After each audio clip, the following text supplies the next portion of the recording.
Hello दोस्तों, स्वागत है आपका कैरियर विल स्टडी में। आज मैं आपके लिए लेकर आई हूँ क्लास 8th की सब्जेक्ट है हमारे पास मैथ और उसकी अभ्यास है 15D।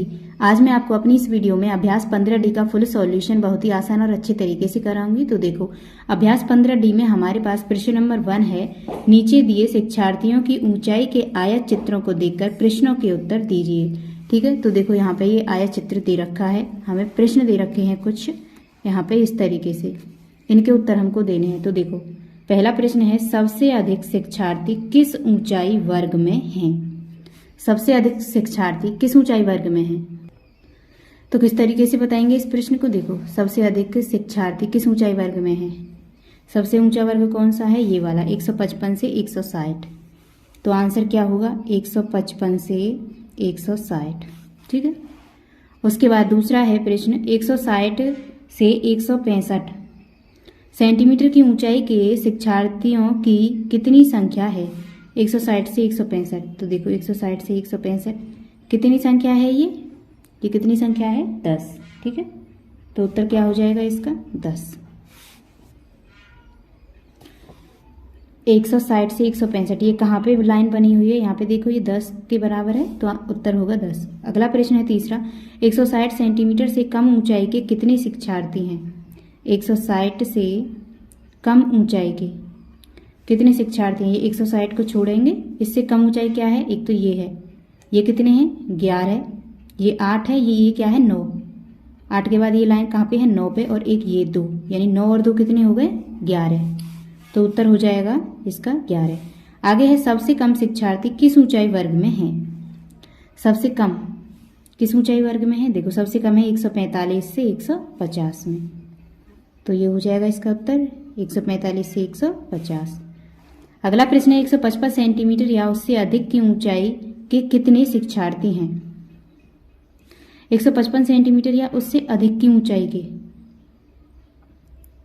तो देखो 155 सेंटीमीटर ये है, 155 या फिर इससे अधिक की ऊंचाई के कितने छात्र हैं?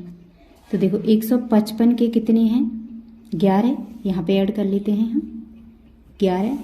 उसके बाद ये कितने हैं? 10। उसके बाद ये कितने हैं? 6। उसके बाद ये हैं हमारे पास 3। कितने हो गए ये टोटल? ये हो गए टोटल 30। तो उत्तर क्या हो जाएगा हमारा यहाँ पे? 30। ठीक है, इस तरीके से। अगला प्रश्न है हमारे पास, देखो प्रश्न नंबर 2, निम्नलिखित बारंबारता बटन सारणी में 60 शिक्षार्थियों के प्राप्तांक दिए गए हैं।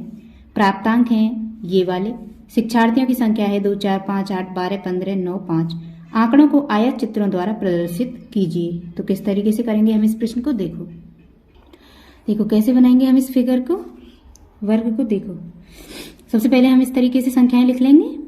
ठीक, ये है हमारी शिक्षार्थियों की संख्या, ये क्या है? प्राप्तांक, ये प्राप्तांक है, और ये क्या है? शिक्षार्थियों की संख्या,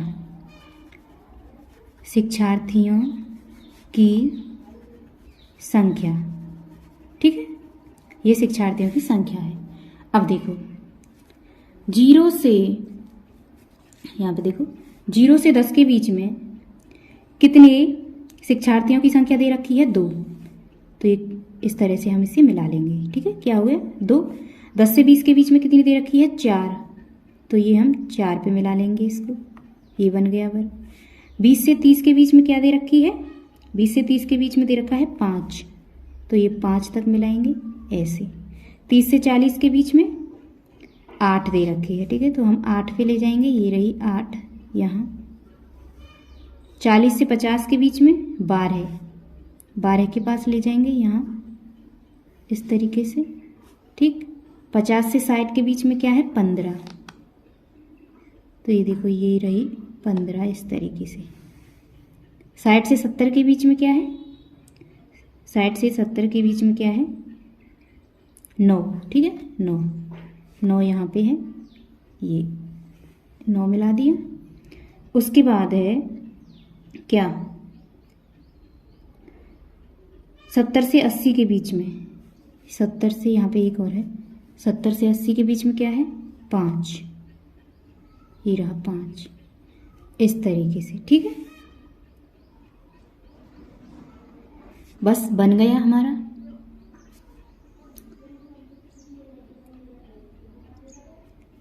ठीक, हमारा ग्राफ बन गया है। इसके बाद अगला प्रश्न है हमारे पास। अगला प्रश्न है प्रश्न नंबर 3। नीचे दी गई सारणी में किसी लघु उद्योग में कार्यरत कामगारों की आयु तथा उनकी संख्या दी गई है। आयु वर्षों में ये है और कामगारों की संख्या है ये। इन आंकड़ों को आयत चित्रों द्वारा निरूपित कीजिए। ठीक है, आयत चित्रों के द्वारा, जैसे हमने दूसरे प्रश्न में किया इसी तरह इस प्रश्न में भी करेंगे। देखो तीसरे प्रश्न को किस तरह से करेंगे हम। सबसे पहले हमने ये आयु वर्षों में इस तरह से लिख ली है। 25 से शुरू है प्रश्न में, तो हमने 25 से लिखा है और ये दे रखी है हमें कामगारों की संख्या। ठीक है, तो देखो 25 से 30 के बीच में कामगारों की संख्या क्या है। 25 से 30 के बीच में क्या है कामगारों की संख्या, 40। तो हम इसे 40 पे मिलाएंगे, ये रहा 40।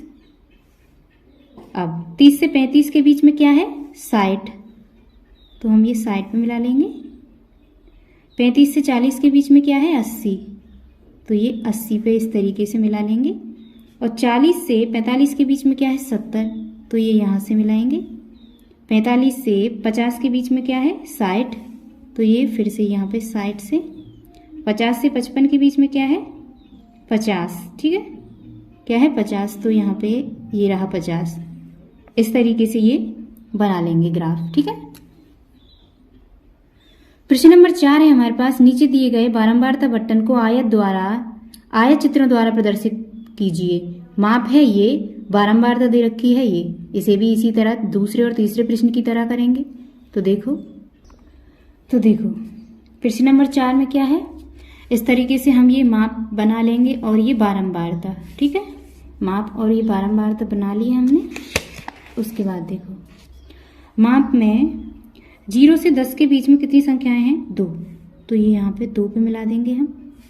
10 से 20 के बीच में 8 पर है, 8 संख्याएं हैं, तो ये 8 पे मिला देंगे हम इसको। 20 से 30 के बीच में क्या है, 15 है, तो ये 15 यहाँ पे है, ऐसे मिला देंगे। ठीक है, 30 से 40 के बीच में कितनी है, 20। ये देखो 20 है, तो 30 से 40 के बीच में ये 20 पे लेकर जाएंगे और ये इस तरीके से मिलाएंगे।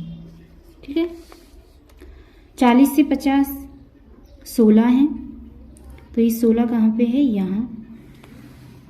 50 से 60 क्या है, 50 से 60 है 6। 50 से 60 कितना है, 6। तो 6 यहाँ है। ठीक, बस इतना ही दिया हुआ है। तो इस तरीके से आप इसको बना लेंगे फिगर को। ठीक है, इसी के साथ आपकी अभ्यास 15D समाप्त हो चुकी है। उम्मीद करती हूँ वीडियो आपको पसंद आई होगी। अगर वीडियो अच्छी लगी तो वीडियो को लाइक करें और हमारे चैनल को सब्सक्राइब करें। मिलते हैं नेक्स्ट वीडियो में न्यू चैप्टर के साथ। धन्यवाद।